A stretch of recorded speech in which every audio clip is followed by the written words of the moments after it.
ఈరోజు మనందరం కూడా చూసుకుంటే రాజ్ కుమార్ అనేటోడు ఎవడైతే ఉన్నాడో వీడు 6 మందిని కోళ్లను కోసినటువంటి పరిస్థితి కూడా మనందరం ఈరోజు చూసినాం.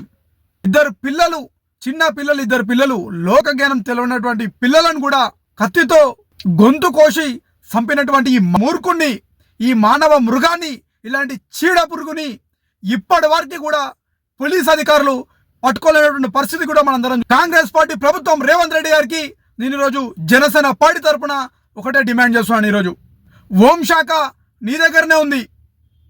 ఈరోజు రాష్ట్రంలో మనందరం కూడా చూసుకుంటే మైనర్ బాలికని ఏడిపించినందుకు ఫోక్సో కేసు పెట్టినప్పటికీ ఫోక్సో కేసు బుక్ అయితే స్టేషన్ బెల్ ఏ విధంగా ఇస్తారో కూడా రాష్ట్ర ప్రజలకు చెప్పాల్సిన అవసరం ఉంది.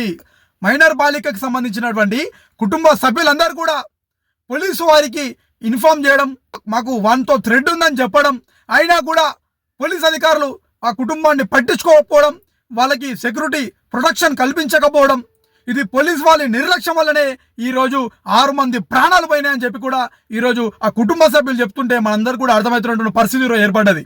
ఈ రాష్ట్రంలో ఉన్నటువంటి ప్రజలకి, ఈ రాష్ట్రంలో ఆడబిడ్డలకి సెక్యూరిటీ కల్పించని ఈ ప్రభుత్వం ఉంటే ఎంత పోతే ఎంత, ఒక్కసారి రాష్ట్ర ప్రజలందరూ కూడా ఆలోచించాల్సిన అవసరం ఉంది. ఈరోజు అరే నీ అమ్మ, ఇంత అన్యాయమా, ఇంత అరాచకమా?